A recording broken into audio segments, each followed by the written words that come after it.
নমস্কার বন্ধুরা, সোমার পাঞ্জাশালি থেকে আপনাদের সবাইকে স্বাগত। আজকে আমি বানাতে চলেছি নিরামিষ পটল পোস্ত। চলুন দেখে নেওয়া যাক আজকের এই সুন্দর রেসিপি। বন্ধুরা, আমি পটলটাতে হলুদ আর নুন মাখিয়ে দেব।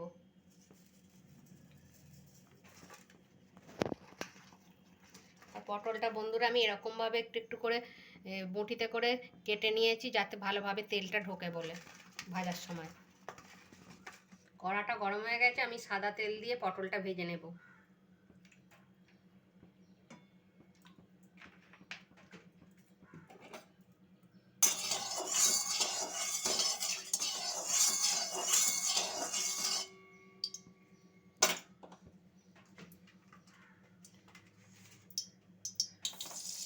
এখন বন্ধুরা নতুন পটল উঠেছে, পটলগুলো মানে এখন স্বাদ ভালো হয় আর খেতেও ভালো হয়।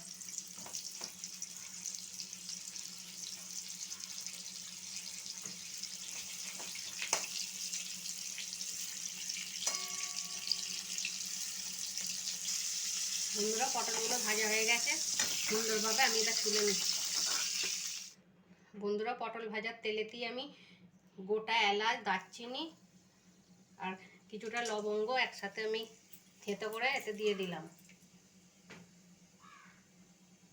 দিয়ে একটু টমেটো কুচি দিয়ে দিলাম,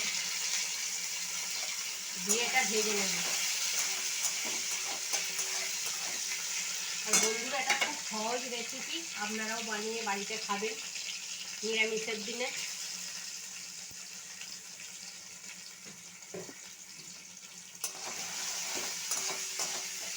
নুনটা দিয়ে দিলাম,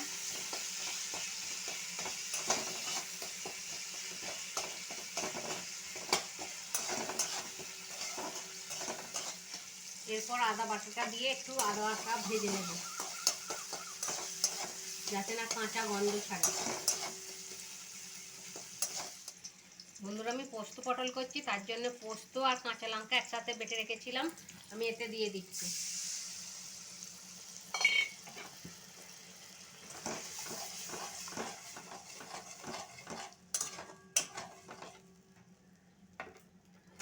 এরপর একটুখানি হলুদ গুঁড়ো, একটু লঙ্কা গুঁড়ো দিয়ে দিলাম, দিয়ে মশলাটা ভালোভাবে কষে নেব। সুন্দরভাবে তেল ছেড়ে দিয়েছে, আমি একটু চিনি দিয়ে দিলাম, একটু আমি বেশি করে দিচ্ছি কারণ আমি তো রুটি দিয়ে খাবো। আপনারা ভাত দিয়ে খেলে একটু কম মানে চিনিটা দেবেন। এরপর আমি জল ঢেলে দিলাম।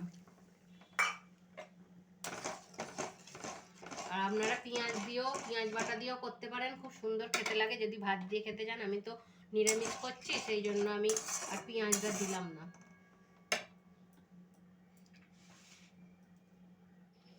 বন্ধুরা গ্রেভিটা ফুটে গেছে, আমি এবার পটল ভাজাগুলো দিয়ে দেবো, দিয়ে 10 মিনিট সেদ্ধ হতে দেব। বন্ধুরা দেখুন কত সুন্দর কালার এসেছে, আর পটলগুলো সুন্দরভাবে সেদ্ধ হয়ে গেছে, আর আমার রান্নাটাও কমপ্লিট হয়ে গেছে। আমি এবার ওপর থেকে গরম মশলা গুঁড়ো আর অল্প ঘি দিয়ে নামিয়ে দেব।